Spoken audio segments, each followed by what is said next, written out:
The colors, Duke! The colors!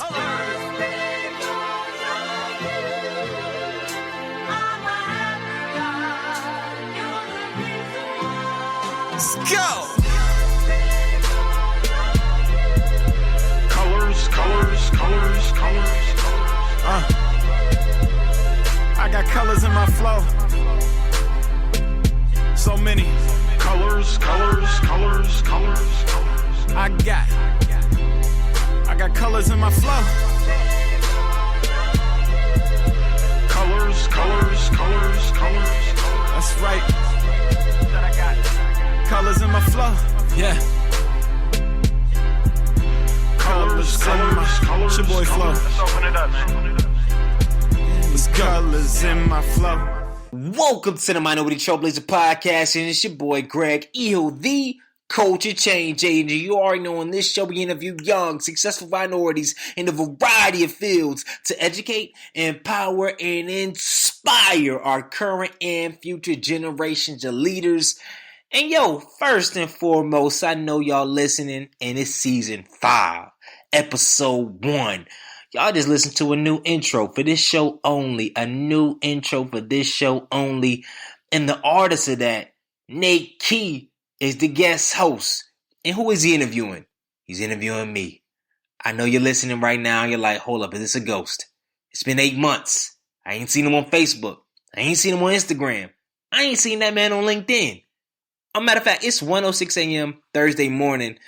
And I checked my LinkedIn for the first time in a while. Got 4,000 friend requests right now, or requests. It's been a long time. I shouldn't have left you without a dope beat to step two. All right, it's late, so I'm delirious right now. But man, it feels good to be home. And I know there's a lot of questions. Greg, what happened to the conference? Greg, where you been? What happened to the podcast? What happened to the post? Do you still speak? Are you alive? And it's really even Greg? I don't know it's just so many things. And I said, I can't just jump back onto the show interviewing another guest without addressing some things and getting some things off my chest. I want to tell you, the first 15 minutes of this, like I said, this is my first time jumping back in the booth. They were cool. I think I was a little scatterbrained for a while, but after 15 minutes, I caught my stride, and it was a great interview. I know Nate was a phenomenal interviewer. Matter of fact, he just needed to be the full-time host, and I just needed to go back and chill somewhere, to be real. But before we begin, I just want to get a special shout-out to a couple people. One, my boy Sidney Evans, man, for producing my album, Remember Your Genius album, on the way. Special shout-out to Sid. And everybody else, man, I can't really just put all the names out there because there's so many people I want to thank. But I just want to say, for every single person that said a prayer for me, thought about me, called me, sent me a text, emails, LinkedIn, Facebook message, Twitter message, all that good stuff. Majority of them I have had the opportunity to read. Even if I haven't replied, I had the opportunity to read. And I just want to say thank you from the bottom of my heart. I'm going to talk more deeply into it when you listen to the podcast. But man, y'all mean so much to me. Like family. Y'all treat me like family. Y'all do way more for me than I could ever do for y'all. And your kind words throughout this journey over the last 8 months has helped me through some great times. Kept me humble through some great times. Kept me high through some low times. Some very, very, very low times. And it's crazy that it's like family over the last couple of years. This is what it's been. It's been a community. And I don't know where I would be without y'all. And of course, without my Lord and Savior too. So I just want to thank y'all. And I want this interview just to start the season off right from a real perspective. Nate does a phenomenal job. I'm about to get off the mic and let this man do his job. And once again, you're listening to season 5. Thank y'all so much. I pray you enjoy. All right. What's up, y'all? Welcome to the Minority Trailblazer Podcast. I am your special guest host, Nate Key, and I'm going to be bringing you a special episode of the Minority Trailblazer Podcast today. I am excited to be interviewing, talking to, digging in a little bit with my friend, Greg Hill, He needs no introduction, but I will give him an introduction because we are here doing that today. From Durham, North Carolina, proud graduate of North Carolina A&T. First business was selling sodas in high school, making $120 a day. And then he started an entertainment company, interned for the mayor, and has worked for 3 Fortune 500 companies. Currently works as an author, professional speaker, mentor of mine as well, and of course the host of the Minority Trailblazer Podcast, which has been downloaded hundreds of thousands of times and listened to in over 200 different countries. So I am happy to be introing and bringing on my friend and host of the Minority Trailblazer Podcast, Mr. Greg E. Hill. What's going on, Greg? What's going on, man? It sounds funny. It's like people that's been listening to 80 episodes, they're like, yo, how you gonna give an intro? And I know probably more about him than he do. But before we begin, man, hey, give your own intro, man, because I want to make sure everybody know a little bit about you and where you come from to give some context as we jump into the show, bro. Yeah, sure. Well, my name is Nate Key. I describe myself as an artist, an activist, and an entrepreneur. So I am a spoken word artist, also a visual artist and painter. I'm an activist, so really on the front lines of being out and about for social change, racial and economic justice, and then being an entrepreneur. I'm a full-time artist and a full-time speaker, and now becoming an author as well. And so I travel around, tour and speak to talk to people about how they can stay motivated and really find their purpose and their calling in life. So that's me, Nate Key, artist, activist, and entrepreneur. Love it. Hey, let's jump right in, bro. Cool. Let's do it.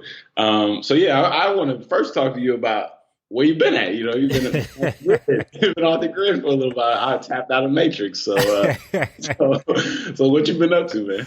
Man, that's a huge question, because I know many of you that's listening is like, hold up, man. The last podcast is in November. It's it's July now. So it's like, that's 7 months. And, when I reached out to Nate to have him interview me on this podcast, I knew it was going to force me to really dig deep. And, it's crazy because I think it was like a month ago, he's working on his book project and the interview for the book project. And we just had some great chemistry and I was able to share some stuff. But after I was done, I was like, man, there's some more I really wanted to share that I really couldn't just get out at the time. I just wasn't in the right space to really get it out completely.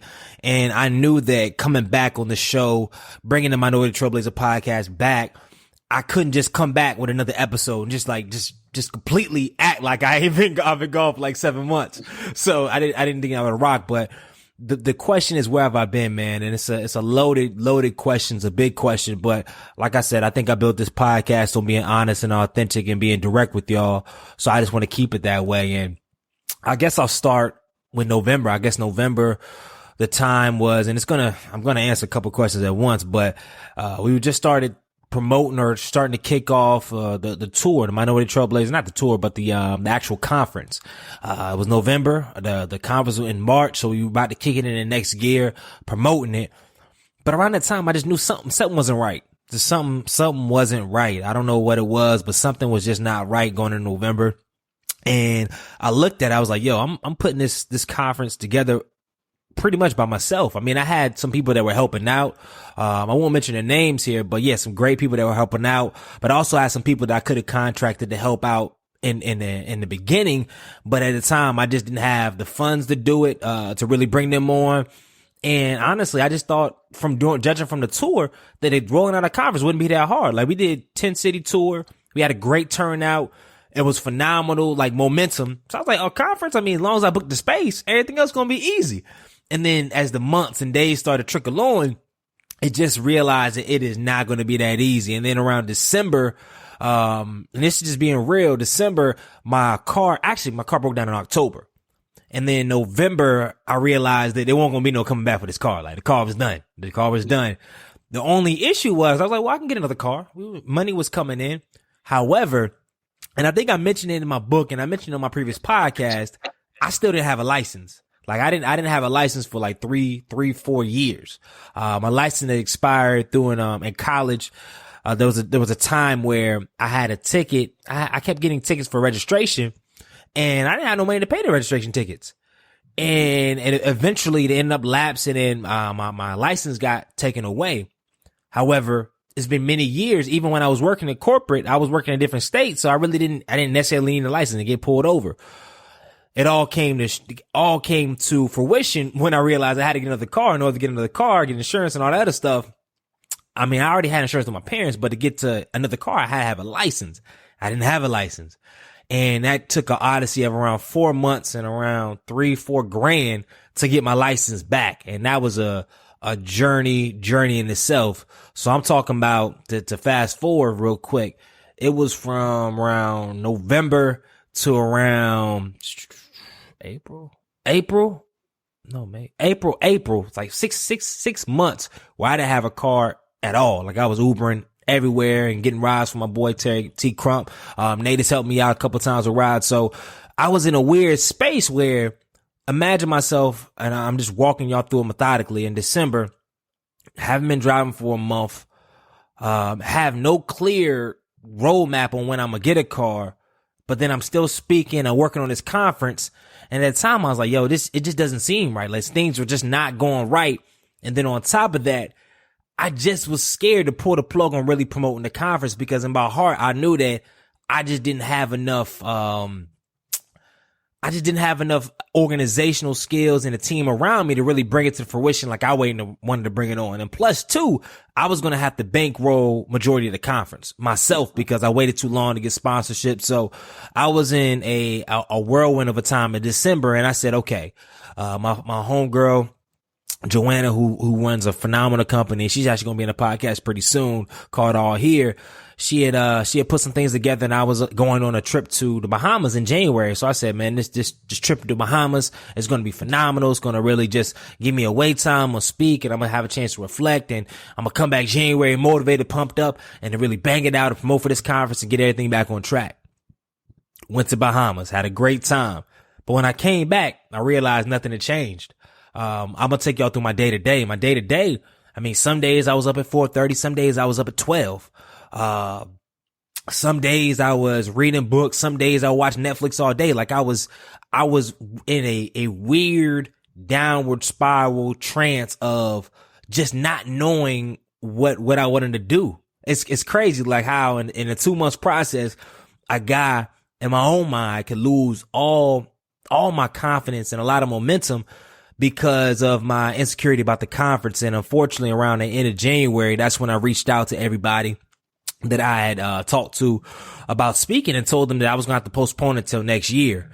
And that is when things went all the way left for me because at the time, I mean, they were okay with postponing it and they didn't take it any offense. It is what it is. I gave them like 2 months notice, but in my own head, I was like, yo, this is something I've been planning for a couple years.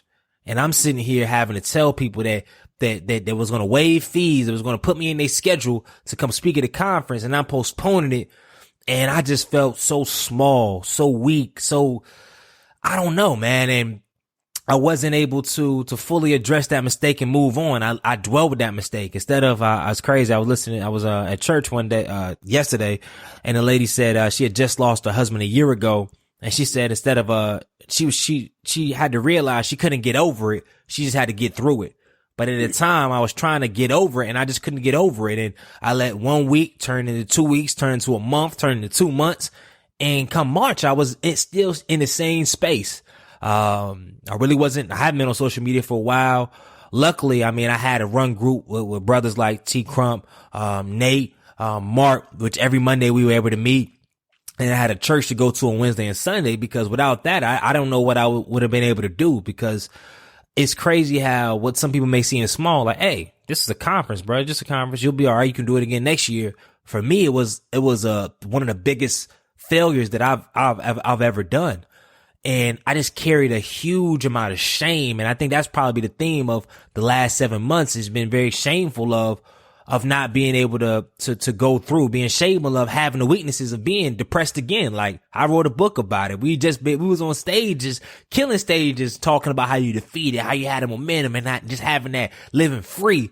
And then all of a sudden I'm back in the same place. It's like I felt shameful for the fact that I was back in the same place. Shame for the fact that I didn't fall through in the conference. Shame for the fact that I didn't have no organizational, like all my discipline went out the window.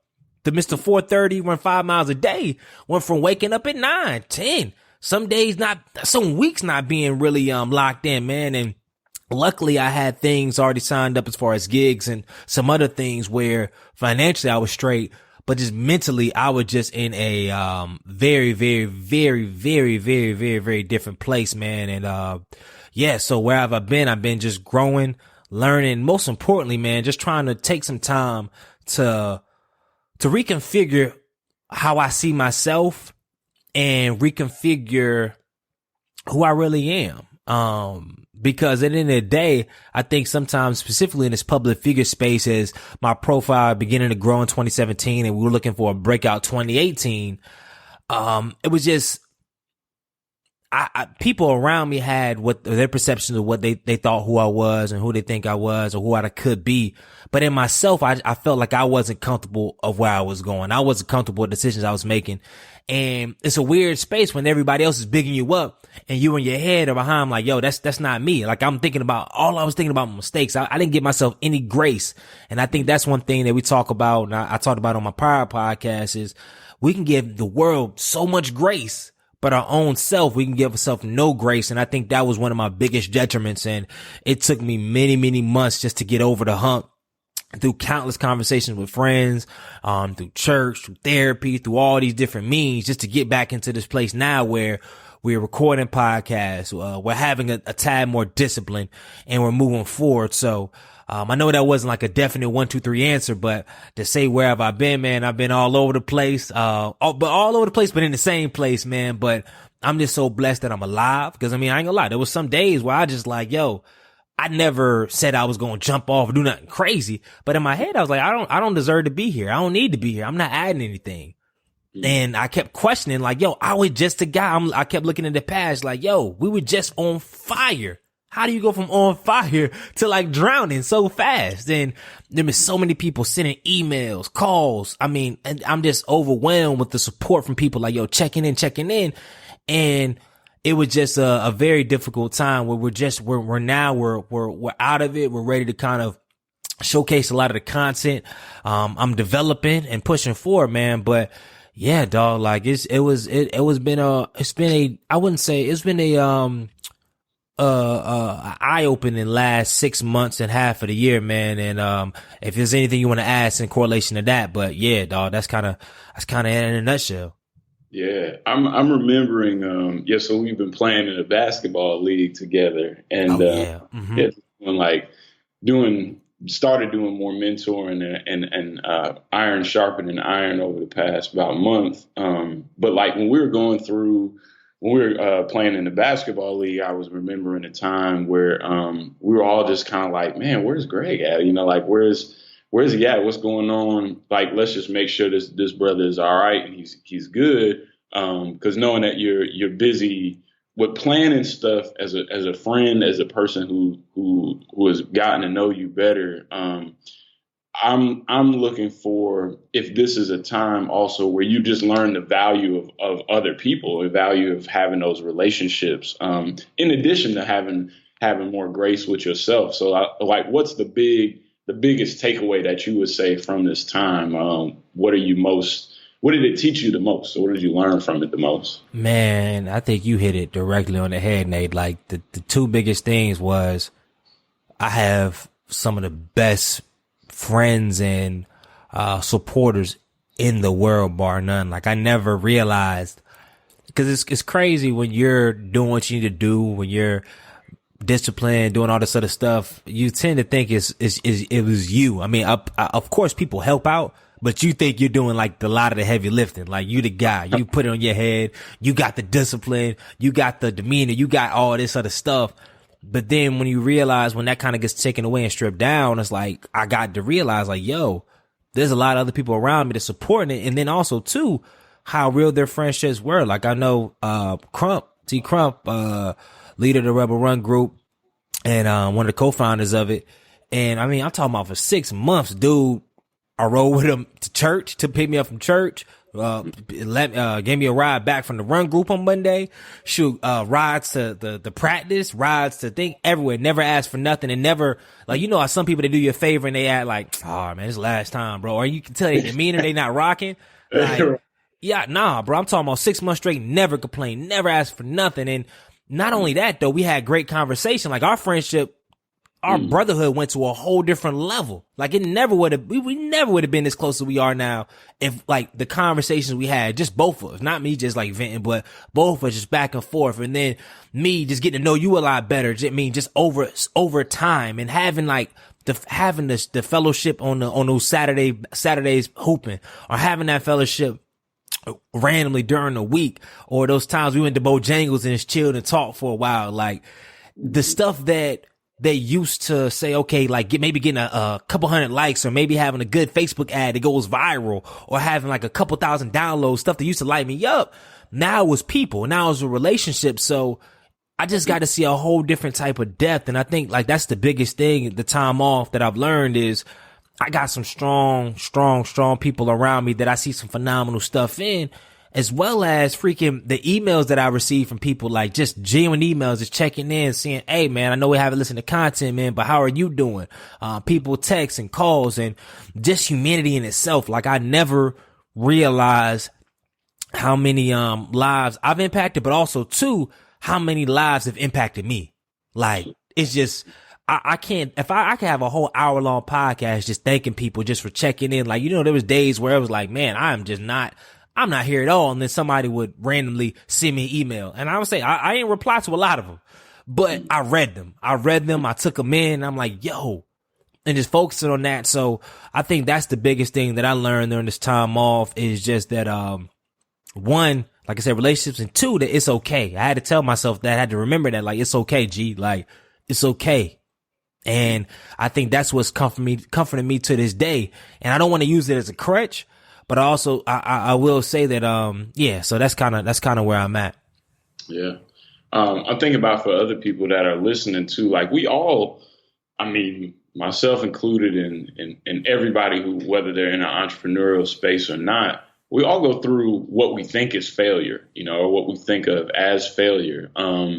Has your mindset towards failure changed? Because some would argue that there is no failure. There's just opportunities to learn, or different challenges. So is that one of the things you learned from this experience as well? Like, feeling like you failed at something, but then remembering after some time passed that, like, no, I didn't fail. Like, if anything, I learned how important my other relationships are. I learned how important other relationships are to building something like the conference. And when it's time for you to do this right and do it the right way, you will have learned that in part from not being as successful in one space or one season of life. That's a great question, man. I think the biggest thing is, honestly, I think this time has really allowed me to break down or break up, like, say, picture a house, and picture like me coming with a bulldozer, and everything I thought was successful, thought was going to be the game plan, I thought was a cutting edge. And now I just like really outside some of the foundation, just broke it all down, like just tore it up. There's a lot of things that I said I wanted to do, or a lot of things that I felt that were so critical, so important in humanity and living, that now I wouldn't say, I mean, I agree with them all the way. And I think definitely the way I see failure, I don't believe there is particularly failure in instance. I think it's just all about that perspective thing. And I think I had a wrong perspective during that time, where I was just thinking a perspective of, I was trying to get in everybody else's heads of what their perspective may be of the decisions or the actions. And as well as I was outrageously just thinking about myself the whole time, and not necessarily thinking about other people. And I think once you start thinking about yourself, it's easy, like, just for instance, it's easy to figure out every single thing that you did not do right, every single thing that you did not X, Y, and Z. But when you're thinking about others, you're less critical of yourself, because you're not spending all the time thinking about yourself. You're thinking about, okay, how can I serve? How can I do this? Or somebody else give me a project. How can I make sure it's an excellent project? And I think not having that perspective, really hurt me. But now I don't necessarily see that time as a failure at all. I mean, now I realize the like some of the bonds and the brotherhood that we were able to strengthen and that we're going to continue to strengthen. Like that, I don't know where I would be without it. Like I just don't know where I would be without it. So I definitely see this time as a time where I've definitely grown. I'm not as like, I'm definitely more open to different paces and different phases of life that people go through. Like, I mean, there's no book or there's no like podcast you can listen to one time and then now you're a certain way. There's going to be lapses. There's going to be times where you fall back. But, just being understanding that is going to allow me to continue to be more understanding of people in general and, and just more loving, to be real. Yeah, man, that is such a great point. I think that you just said a lot. And as a person who inspires people and motivates people, you've gone through so many different seasons and parts of life that it'll help you to speak to the highs and the lows of what people go through, because people they're not on that high all the time. You know, they may come to a show or they may come to a speech that you do or an experience that they have, and they might be in a spot where like, man, they're down in the dumps, or they've been going through some things over the past 6 months, a year, years, dealing with things. And they really need to get tapped back in. It sounds like to what you've gotten tapped back into over the last 6 months is like, what really matters? You know what I mean? Like what in your life is really of substance and really matters that allows you to build on the right kind of foundation, because there's so many different kinds of success or different versions of it. You have to have the one that's really true for you. You know what I mean? And it sounds like you've gotten over the past 6 months, you've been reminded of what really matters to you, I would say. And so from here on out, how is that shifted for you? Like what does really matter to you now? What are the most important things? Man, that's you're phenomenal with this, Nate. Oh, you expect that one mildly off script, but still on. No, I didn't. No, this is where it needs to be. I think there's two things. One, before I even answer that, something that shook me during this time, and now this kind of helps me realize kind of where I really stand and what I do professionally.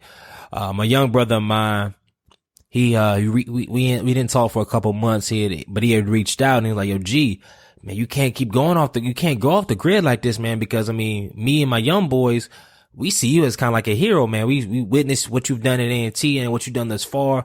And it's like, your hero can't have no weaknesses and all this other stuff." And I get where he was going and I respected where he was going, but I was like, I was so, at the time, I wasn't upset. I wasn't like, "Yo, what you talking about?" But in my head, I was like, what in the world? Like, I understand not showing the vulnerability, but I think that's why I do what I do. That's kind of why God has gave me the mind I am right now, is to hopefully free the world of this hero thing. Like honestly, I'm speaking for myself. There's only one hero for me. That's God, like flat out.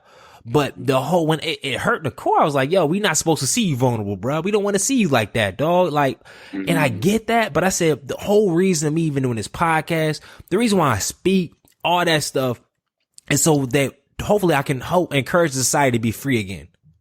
Like to really be free. Like when I say freedom, and I think it's gonna go into my answer to the question, but the freedom piece, when you're free, you're okay with messing up. You're okay with like, okay, I messed up, but we're gonna go there. But when you're not free, you're filled with shame, you're filled with remorse, you're filled with regret, because you're just holding on to all this stuff.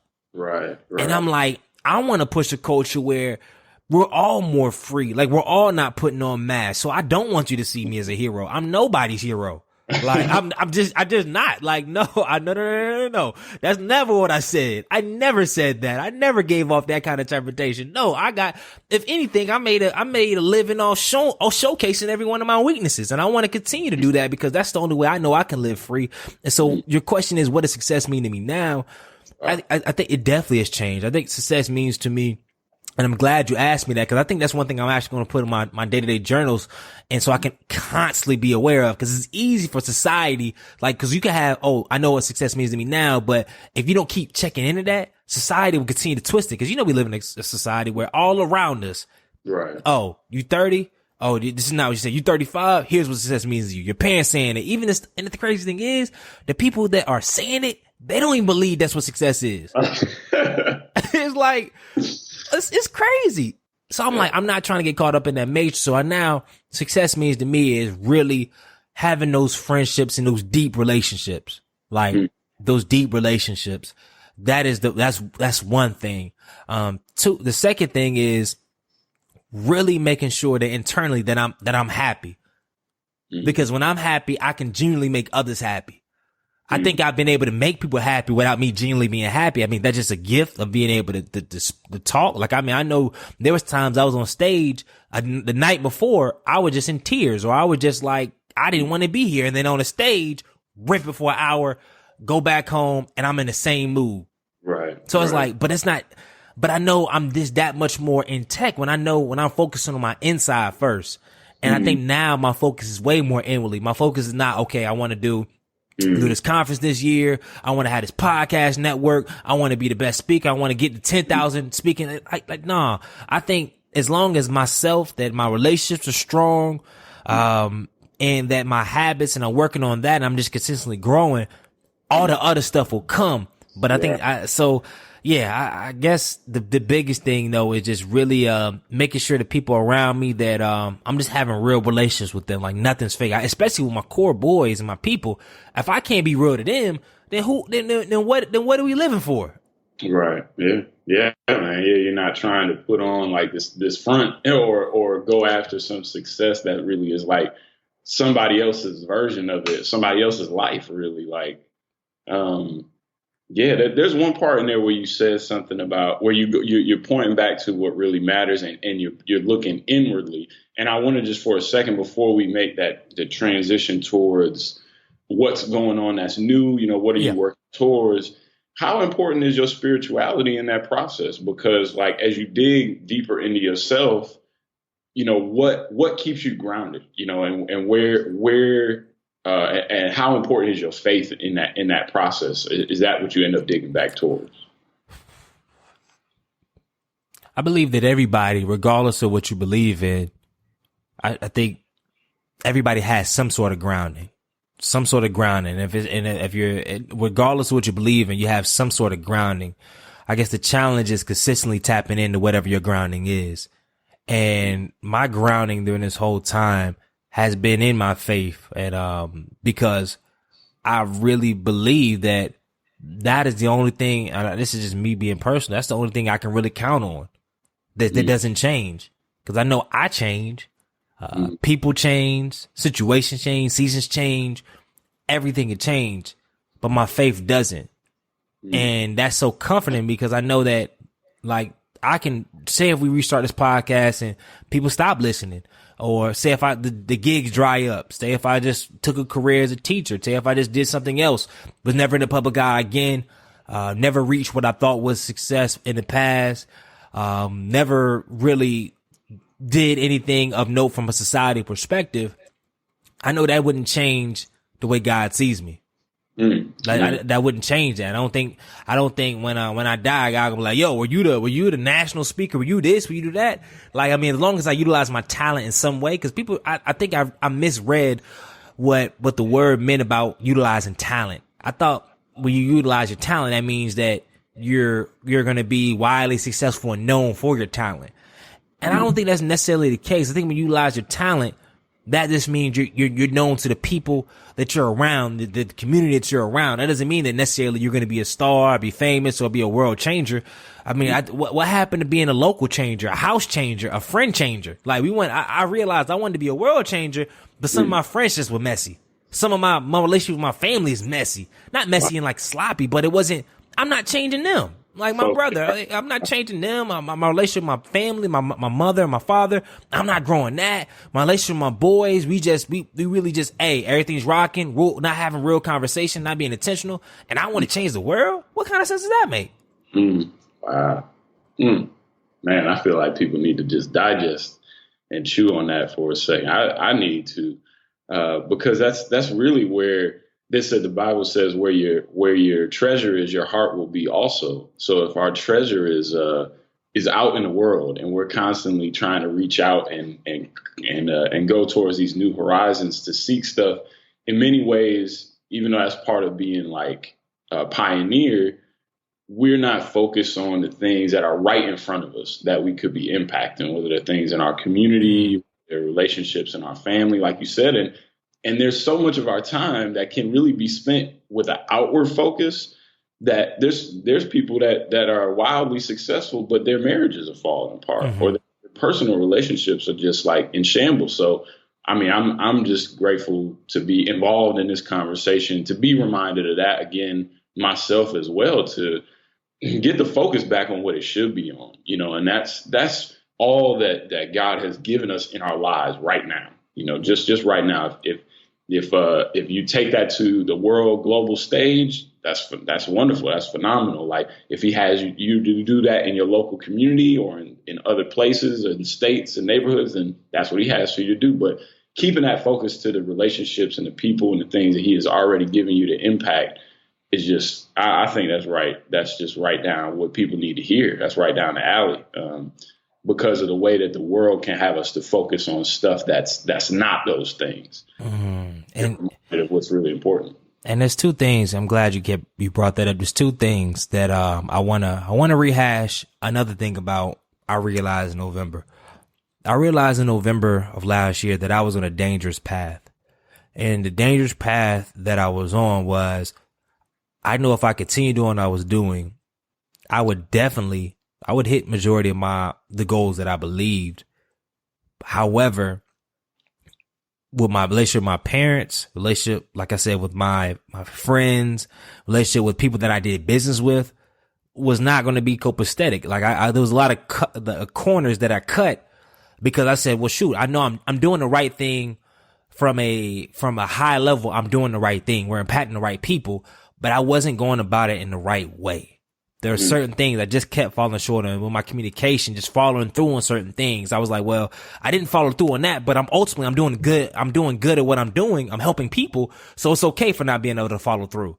Like in my head, I knew that was wrong. Like, okay, if my yes is my yes, Greg, let the yes be the yes. If you say you're going to do something, do that. And even if that means that you're not going to be able to speak here or do this, what matters more? You getting on the stage and getting claps, or if you say, tell a friend you're going to do this and you do it. Like, what really matters more? What's going to help more? Because the people, they're going to get a buzz for a second. But what's going to happen in 5 years when all those relationships, all the grace people used to give you, they done ran out of grace because you were just being half-ass on things. You done ran out of grace now. So what happens is your profile grows and now everybody around you realizes that you just selfish. Like you've been parading as if you're for the people, but you were just selfish. And not to beat up on myself. Like there's some other things that I'm right now, for the sake of this interview, I just want to be real on my faults. Like there's some other great things I have been doing, but for the most part, it was selfish. I never realized. That's one thing I learned. I never realized how selfish I was until the last 6 months. Like, until I have to depend on other people. Then I realized, like, gee, like, and that's what scared me because I'm like, I'm seeing what other people saw and I'm like, that made you look good. But if you had to if people count on you for stuff, they be out. So, yeah, man. And there was something else you said that was so deep. It's crazy because, it's crazy how the spirit works that, you said something about a mask and attraction, right? And I think what I realized too is the only detriment of wearing a mask and not being who you are is that when blessings do come, they're blessing the person that's in that mask. They're blessing the mask. So that's why we don't feel fulfilled when good stuff happens, because we're not getting it. That's not not who we are. That's not our blessing for us. That's blessing for the person that we pretend to be. So we get that check, we get that girl, we get this, and we like, man, this ain't enough. It's because you have a mask on. It's enough for the mask, but that's not you. Wow. Whew. Good gracious.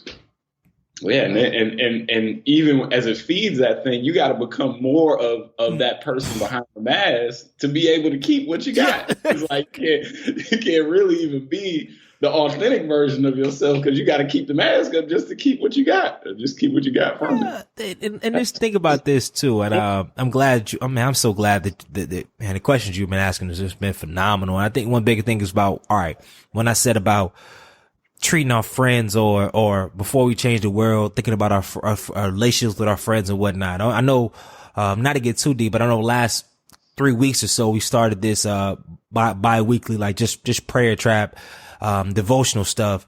And even though it's been short time, it's already starting to have a profound effect on me. Not just like, okay, every conversation is life changing, but just that discipline of building with your friends, being vulnerable 2 times a week, just talking through certain things.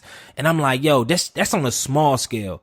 But imagine just, for instance, like say your friends that I have business. I was like, yo, I just thought about on this podcast, like I didn't put together a whole tour, multiple big events. I was like, how come me and they never collaborate on an event? Like just did something and put our things together. How come, say for instance, if I have a problem with discipline, this is just an idea. If I have a problem with discipline, saying, okay, now I don't have a 9 to 5 now, but some days I know that I'm not up when I want to work or don't have a conducive work schedule. I have you, Mark, whatever. Why not us? Maybe even a couple times a week, just go to the Frontier, go to American Underground and just 9 to 5. We just working all day in front of each other. So it's accountability. But like, there's so much little small stuff we can do in our community that within just our friendships that could help us change the way we even operate in our own business. Like imagine that. And it's like, you don't even think about stuff like that when you're just thinking about all the big stuff.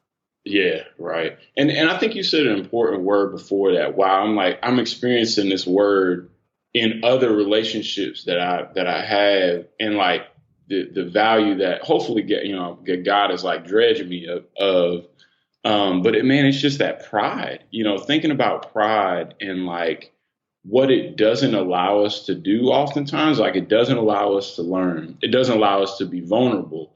It makes us feel like we need to like you mentioned before, like put on this version of ourselves that's really guarded, is protected. It won't let anybody else in because we need to make this image of ourselves. And especially we got to dive into that space, being Black men, being men of color, and like having the world view you as somebody that's like, you got to be strong. You got to be impenetrable. You have to be so tough or so hardened by our life experiences that if we're not able to let our pride down with each other and to grow, we would miss the blessing. We block our own blessing and helping to grow each other's businesses, tapping each other's networks. Look at the money that just lies in the networks that we have, the blessings of people that we know that can use the other person's services and pay them for it. It's just great. But we can't do that as a community as well if we're operating in pride. And I think that's especially something that I've seen in my brothers and Black men, just wanting for brothers to really let their pride down so that they can be able to grow with each other, and that this kind of speaks to coming off of a retreat that you just did. How has that time influenced and impacted you as well? Man, it's just, it's crazy. It's impacted me more than I would ever know. I know, a couple of years ago, there's always frameworks that work with me in life and there's frameworks that don't. And one framework that used to work was in every area of my life, for the most part, is fitness, faith in between, in particular, fitness and faith, particularly faith for right now. I always try to make sure that I had like some type of mentor in each space. And when I say mentor, it wasn't like every week he called, hey, mentee, whatever, but somebody that was a little bit older than me, that is doing stuff and I could just talk to maybe once a month or whatnot. And I realized I have gotten out of that. So I know last month I was able to have go to dinner with one of my older brothers, and we just had a great conversation about faith, about his marriage, about raising kids and all that stuff, and just camaraderie and stuff like that, and the vulnerability stuff that he shared that I never would have known.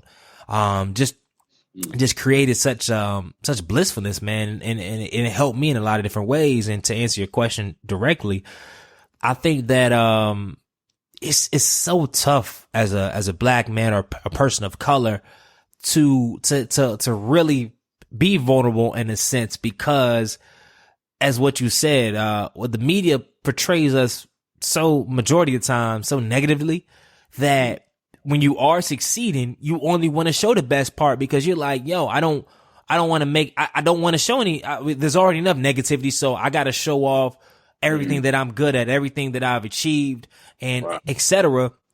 So, because if you do, then it's like, it kind of makes you seem like, hold up. So how far has the black race came? Like if I'm open about being depressed, if I'm open about failing or not living up to X, Y, and Z, it's like, hold up. Then y'all talk about all this progress that y'all making and all this other stuff, but you got this dude that's supposed to be a speaker, schools are booking him, doing all this other stuff, and look at him. He last 6 months, where has he been? All this other stuff. So you don't want to show weakness because it can throw it back in your face. And now it's like, or the people that it's way more complex because you live in a society where there's few black men in general, to be real. So you can't show no weakness. Like, I mean, you piece the reason why a lot of our politicians, a lot of our leaders, and a lot of the so-called leaders, they fail to really get people really behind them because they're being fake. And it's like, okay. Yeah. I mean, like, let's go back, like reroute what you just said, even back to what you said earlier about the young cats that were following you or have been following you on the podcast and just see you as an idol, role model, that kind of thing.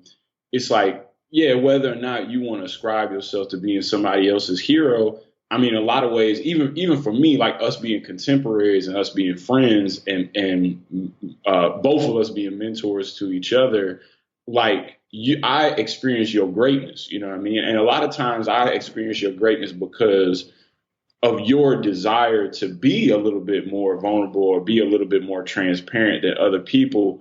And what does that tell them? You know what I'm saying? Like, so you being an example of somebody that is willing to be more transparent, is willing to be more vulnerable, is just willing to be more of themselves and say, hey, you know, like, I don't claim to have it all together in this area of my life. You know what I'm saying? And I'm not going to look at you and be like, yeah, I got it, and try to put on this front.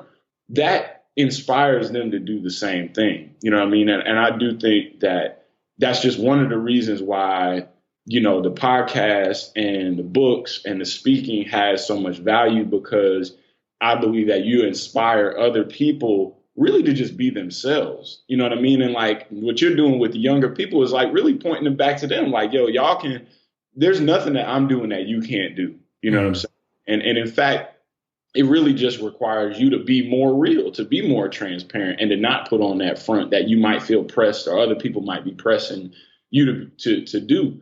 So, I mean, I see that for myself and just want to continue to bring that out in you, so that you can inspire other generations and younger people to continue to do the same thing, because they need that, because there's so much fakeness out in the world. There's so much like, this is what you should be, and none of it is really like who you are. So if you inspire people to do that, and I believe that you do continually, like there's tremendous amounts of value in that.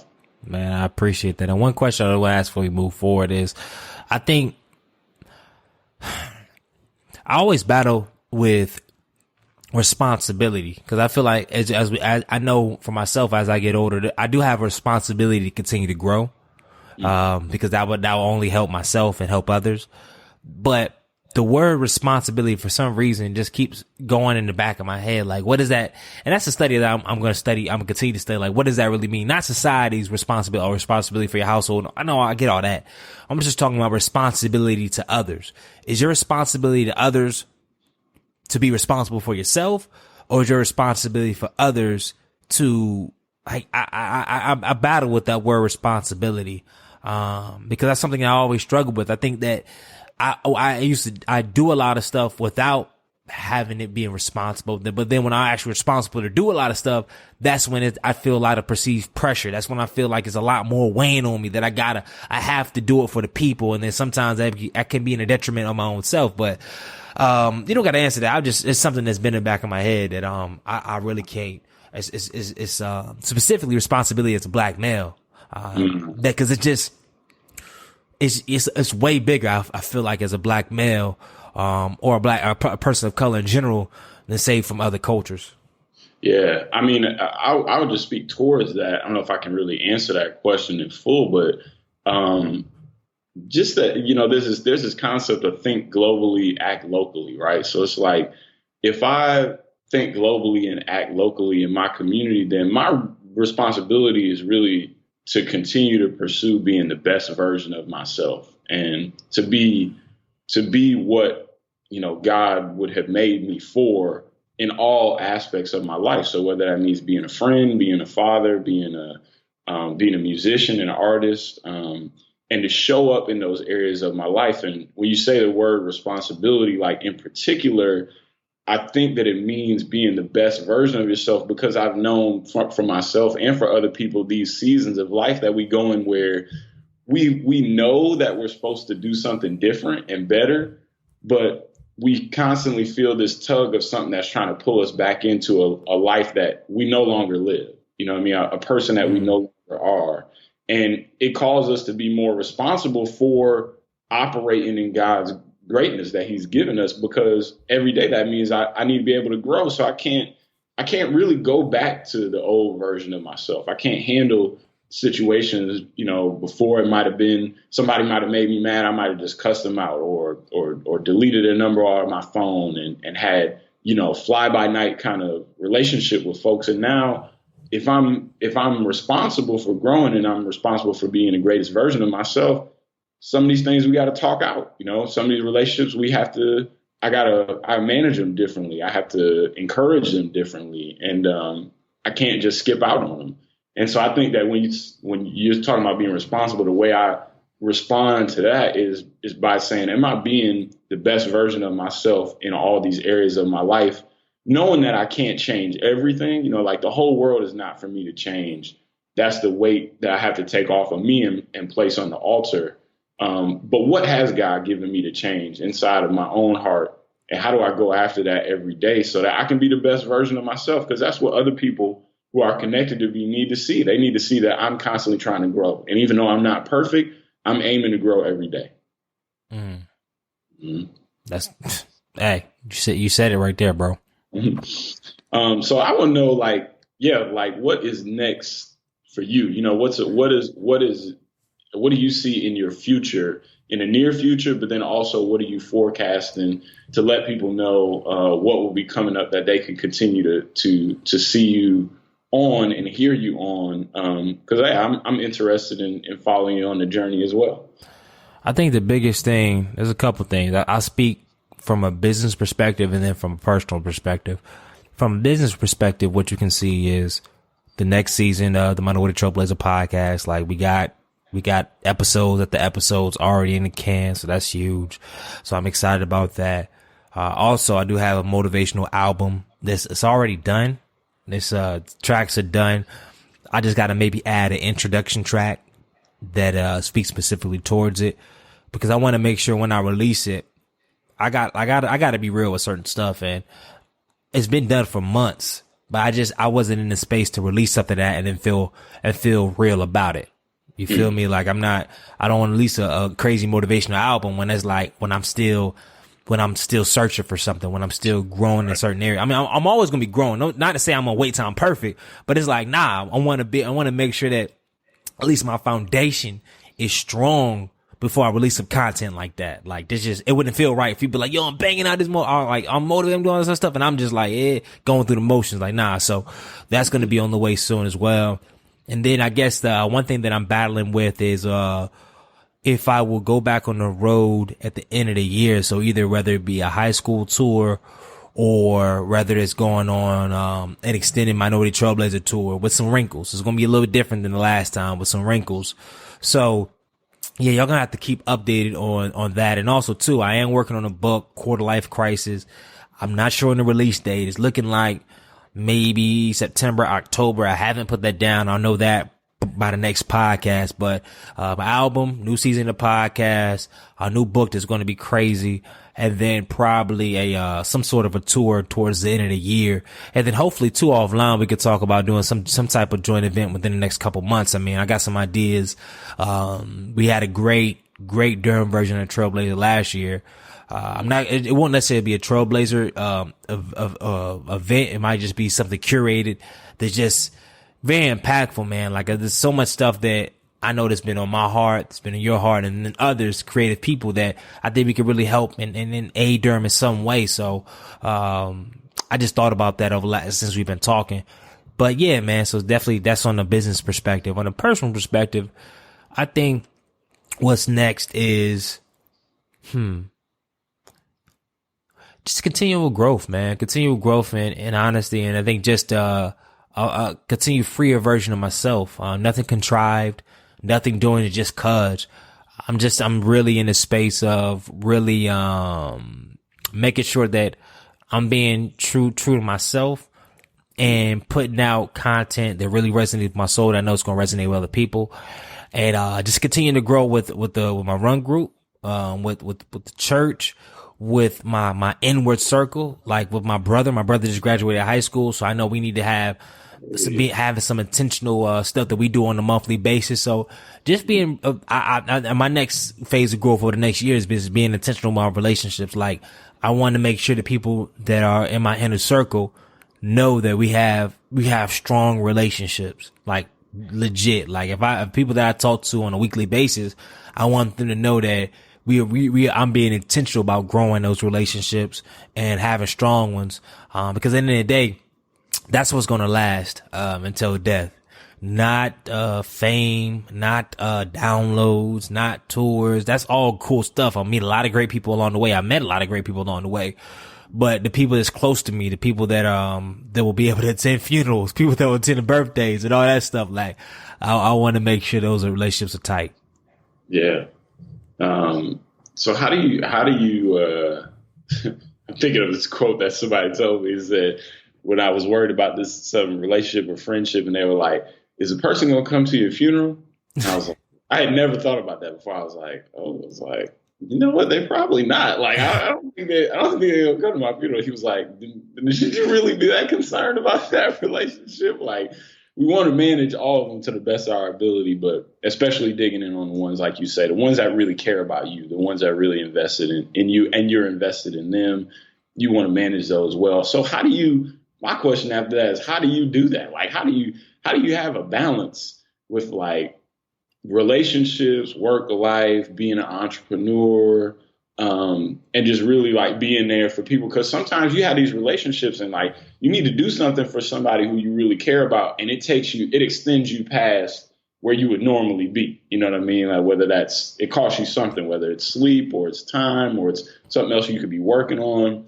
How do you have the balance with building those relationships, and then, you know, being a part of what they do, them being a part of what you do?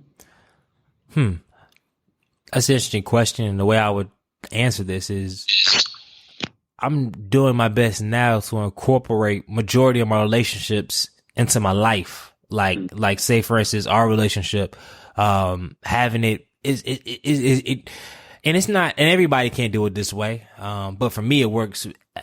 Building habits, like us talking every Tuesday and Friday through that devotional piece. Like now, there's no choice but to really strengthen our relationship because we're talking more. We're digging deeper into the word. Like, so I'm growing my spirit and my faith. So it's like in my fitness, okay, with the run group and then some other things that I'm working on.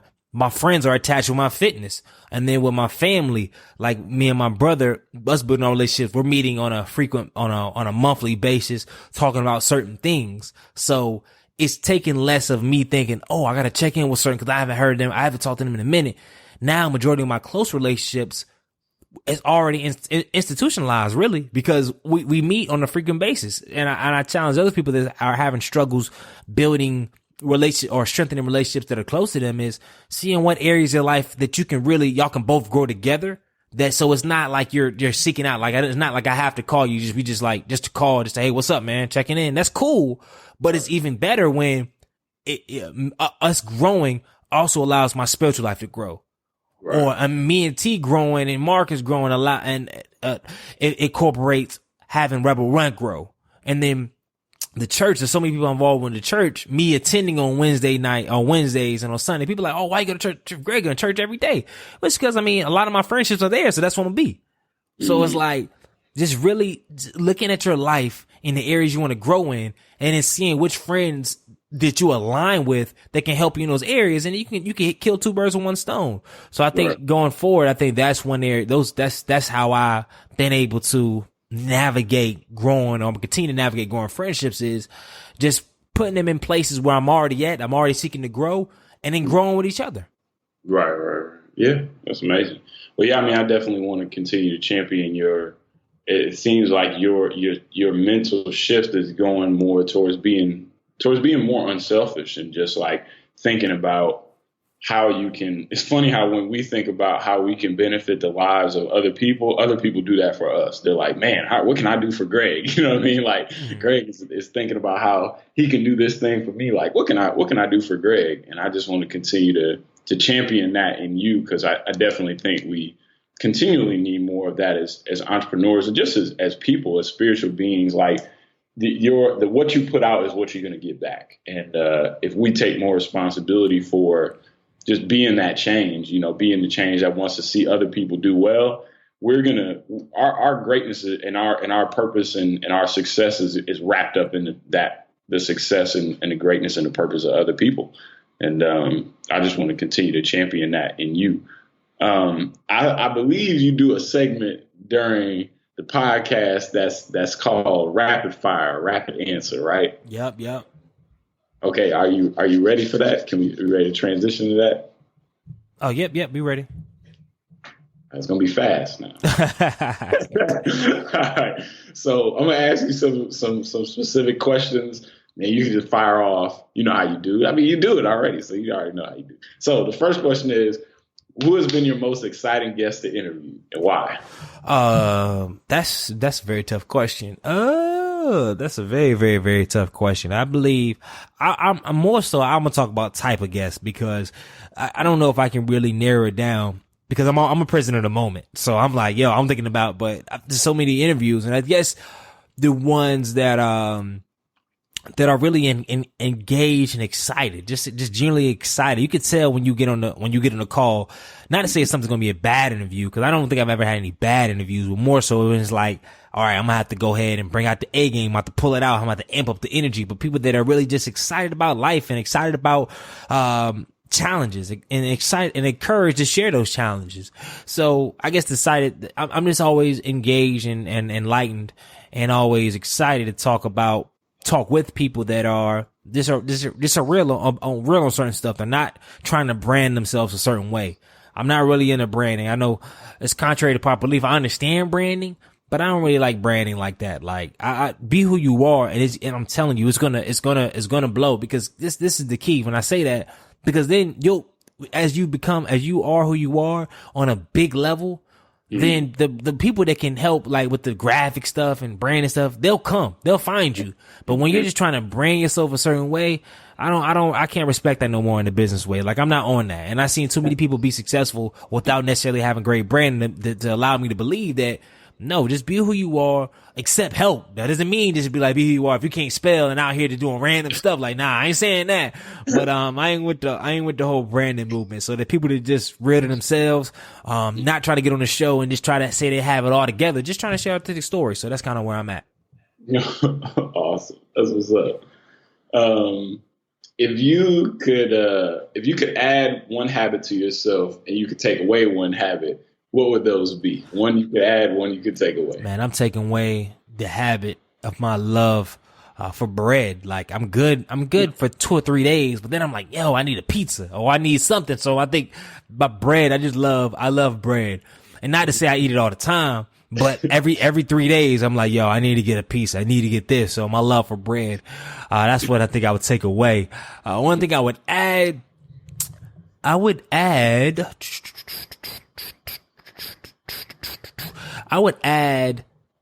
continue flossing. Like, I think I go through, I know it's like, out of all the things you can add, all the habits you can add, flossing for real. But like I floss a lot more than I used to never floss. So I floss like every other day, but I think flossing a little bit more would be helpful. I thought you were originally using it as a metaphor. Like, I just, you know what I mean? Like, sometimes I just need to stunt more. Like, nah. I in the car, like, I'll be out here stunting. I got a muscle ball. Nah, it's crazy. I feel like, first of all, I used to be much flyer. Like, I hit my fly apex around junior, my senior and fifth year. I was wearing suits every day. I had hella coats. Like, I was legitimately fly. So I was on that floss tip, wearing the do-rag every single day. Like, so I miss those days. Those are fun days.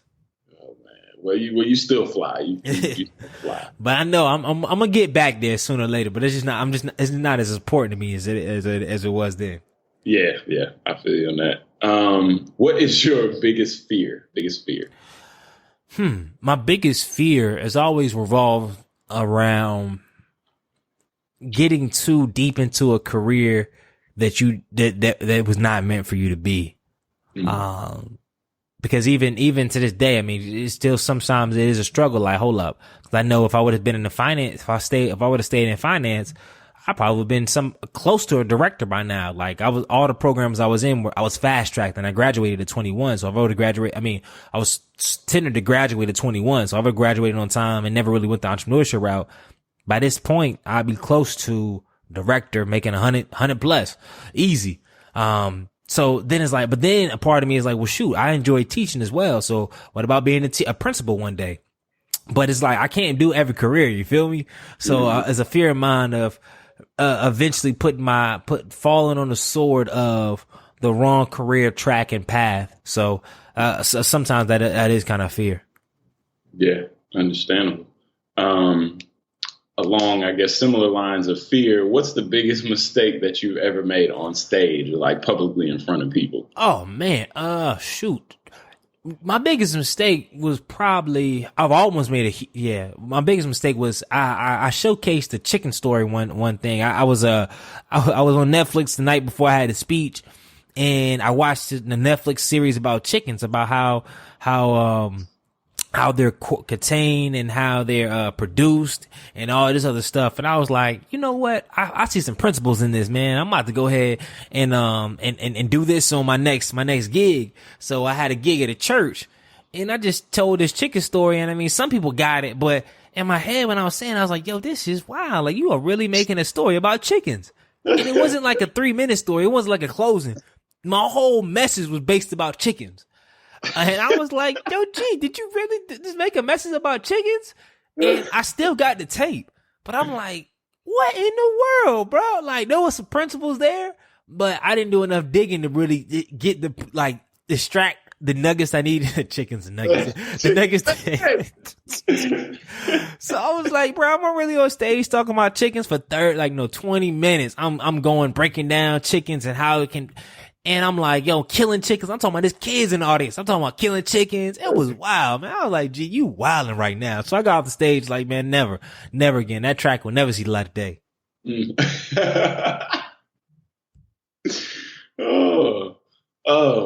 So getting close to the end of the rapid fire. This is a very important question living in the time that we're in right now. If you were the president of the United States, what's the first thing that you would do? Man, the first thing that I would do, I would stop all this deportation stuff, in the realm of things. If I would really, of course, I would do my due diligence with my staff and look at what ways that we can discourage certain things from illegal immigrants coming into America, etc. However, for those that are here and for the impact that illegal immigrants do have, I would really think intuitively about that whole process of illegal immigration, how we can make it smoother as far as people getting citizenship and then understanding, okay, when they do make mistakes, okay, how do we deal with it? But I definitely would not be exporting people out the country, just to take a stance or some crazy stance. Nah. I would cut that. I would stop that immediately. Yeah. Feel you on that.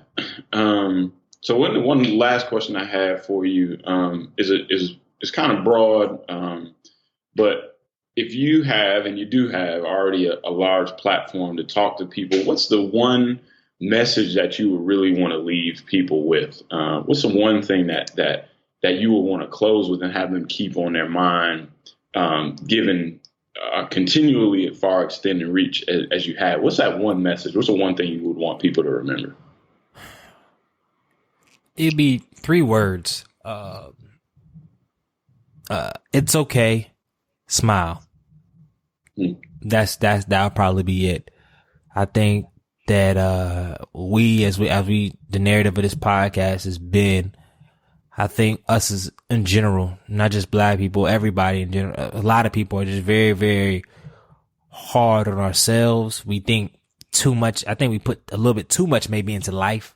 Not to say like, and it's a weird thing to kind of describe, but it's like too much in the situation, certain things, or I didn't, this bill's not gonna get paid this month, or I didn't get this, or, I'm not gonna be able to get my child what she deserves, or I didn't get into this college, or I did get in this college, but I didn't get enough funding. So it's like, there's always something, you feel me? Like I know people that got into Harvard or Princeton for MBA, and it's like, well, now I got 100,000 in debt, and they complaining about debt. It's like, bro, you just got to the best MBA in the world. What more do you want? If you wouldn't have got in there, you would have complained that you didn't get in here. That just goes to show you that a lot of stuff that we see that goes on, we just got to really say it's okay. And then smile in those situations. And I know in my life, there's been certain times where I was like, my perspective was so warped that I was just like, this is the end of me. I'm like, yo, dude, you were just 3 days late on rent. You acting like somebody just repossessed your house, bro. Like, get a grip, man. Or you got a C on I remember one time I flipped out that I got a C. I was going to get a B in a gym class in college. And I dropped the class like, yo, I cannot get a B in PE. I was like, no, it was crazy. But I mean, I wish we just had more compassion with ourselves. And then just smile a little bit more, like really genuinely just smile a little bit more, incorporate that into our days. So if that was a message I had to share, that's what it would be. Yeah, man, that's what's up. Well, we wrapped up our time. That's the end of my questions that I think that you have been my most interesting and guest that I've had, and I'm most excited about interviewing you. Say that on your podcast and your show. But Minority Trailblazer Podcast, follow Greggy Hill. You can, again, tell us how to follow you. I mean, it's been a pleasure of mine to just talk with you. it's not even like an interview. It's just like a conversation. And I'm glad to be a friend. I'm glad to be a motivator for you and you for me, and an inspirer for you and you for me. And I'm just glad that God has connected us and put us in each other's lives. And I look forward to the great things that you continually do, man. Know that you inspire me, you encourage me, you motivate me. And I'm continually looking forward to just experiencing your greatness on the day to day, man. So thank you, man. Like I said, this has been